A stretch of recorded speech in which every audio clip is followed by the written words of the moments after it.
Hello and welcome to some more Star Citizen with an updated Star Citizen Persistent Universe roadmap for Alpha 3.3 coming September, 3.4 coming December, and 3.5 that's coming in March of 2019.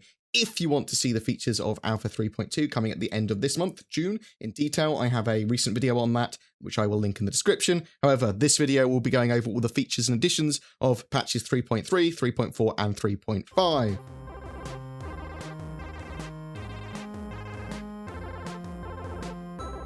Patch 3.3 will have a live release at the end of September this year. There is a huge amount more gameplay area with the first full planet Hurston. This will also cover points of interest positioned around the planet, various new biomes with plants, and the first time that we have liquid water. This also includes the primary landing zone, Lorville on Hurston, which is going to be populated by NPCs, missions, and stores. There is an additional 4 moons, Ariel, Aberdeen, Magda, and Eta, which will have their own outposts, points of interest, and missions as well. Modular rest stops are making their first appearance as well. So these are modular space stations, and they will include stores, the air traffic control systems, NPCs walking around, landing areas, maybe full-blown hangars on some of them, and will replace the stations like Cryastro and Port Olisar currently in the verse.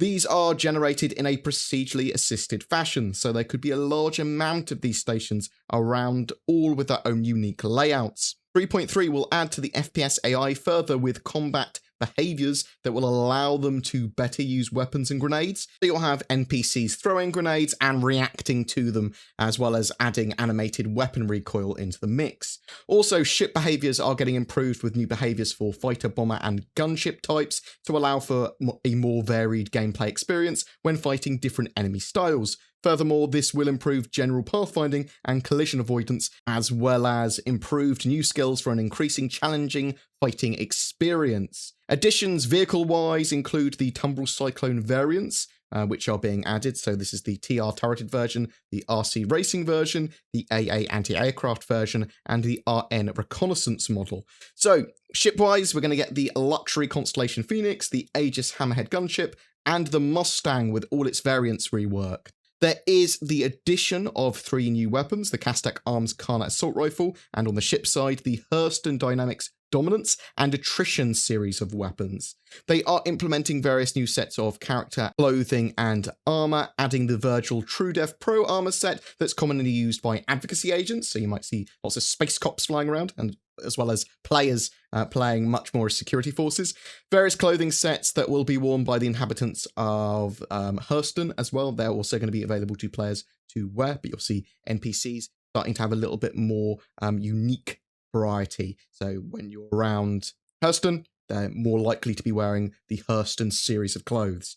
And they're also updating the RSI Odyssey flight suit to the current artistic fidelity. Probably the most important part of 3.3 is the core tech, and from that, object container streaming is a highlight. It considerably expands the playable game area and increases performance for the game. They are doing various foundation work for the system, converting legacy Lua code to C++ and all the remaining game objects extensions so that they no longer use script table. They're reworking various game systems to trigger more entity spawns in the background, moving the spawning of objects and entities to the background processes to reduce stalls, allowing entities to spawn from background threads so that vehicles or object containers can be spawned with minimal stalling in general. This all leads to improved performance and greater flexibility for multi-threading, and to eventually implement object container streaming. So at its core, object container streaming allows Star Citizen to create the universe. They're no longer going to be restrained by physical memory on your PC. You're going to be able to stream in new environments, locations, and ships seamlessly as you approach them.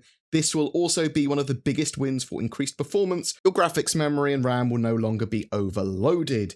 This work requires that a handful of the object container streaming prerequisites are completed that I mentioned above. So they are working on that. That is a major piece of Star Citizen, possibly the last major piece other than server meshing, which is obviously essential to the game as well to have more players in, which we will talk about in a minute. But network entity streaming, which is the restructuring of how the network code handles entity spawning and binding to allow for asynchronous streaming, will also assist object container streaming for multiplayer.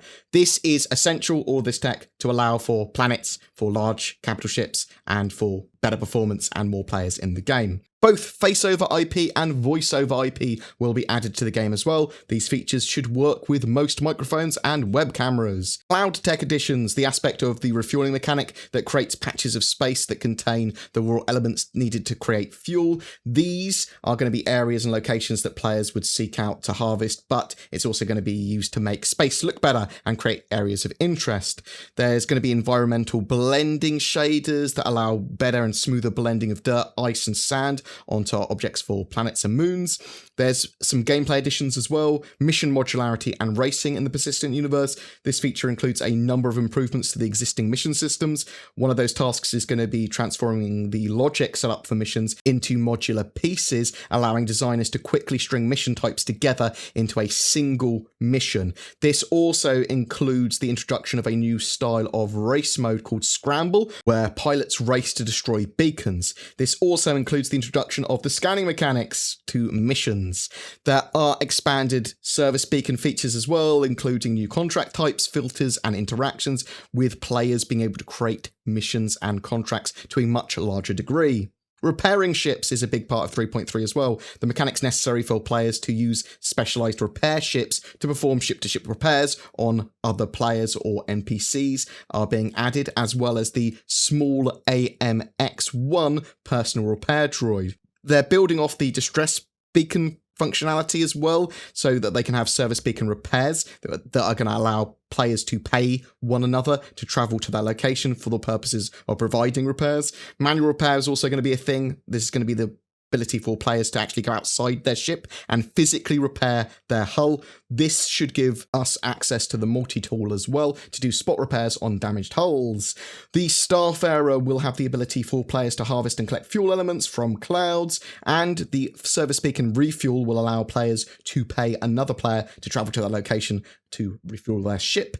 There will also be the addition of mechanics for fuel transfer between ships, obviously, otherwise you couldn't do that. That will probably just be with the Starfarer to another ship at that time, though when more ships come online with the features, such as the Vulcan, they will also get the ability to transfer fuel to other ships. We will be able to buy and sell fuel in bulk from stations or from other players.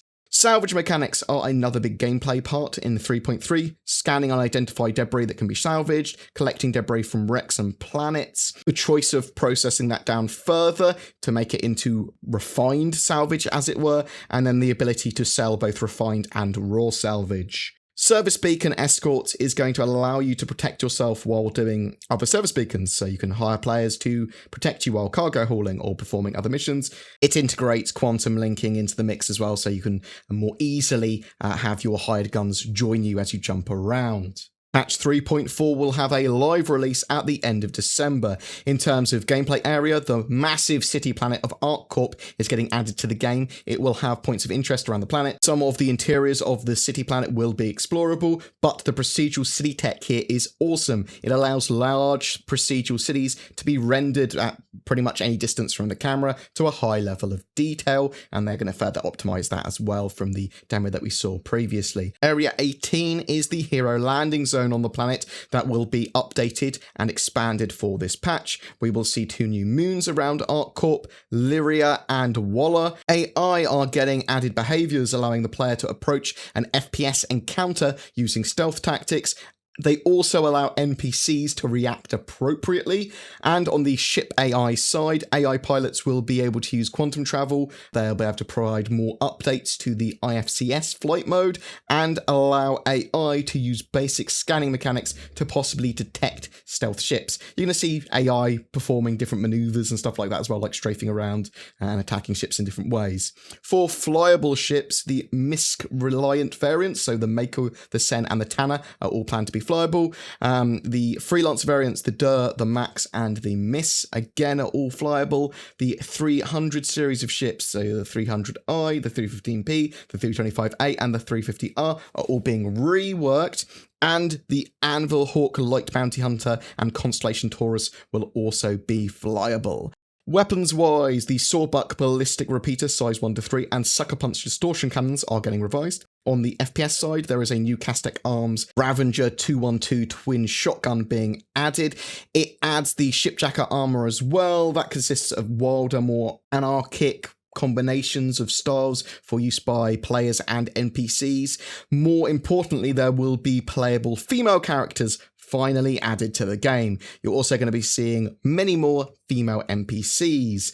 Some more core tech will come online as well, improving space scenery and spacescaping, using some of the elements of the gas cloud tech to improve the quality of asteroid fields and space scenery to create more interesting space environments. Server meshing, as I mentioned earlier, is another huge piece of tech, and really the last piece of core tech that Star Citizen urgently needs.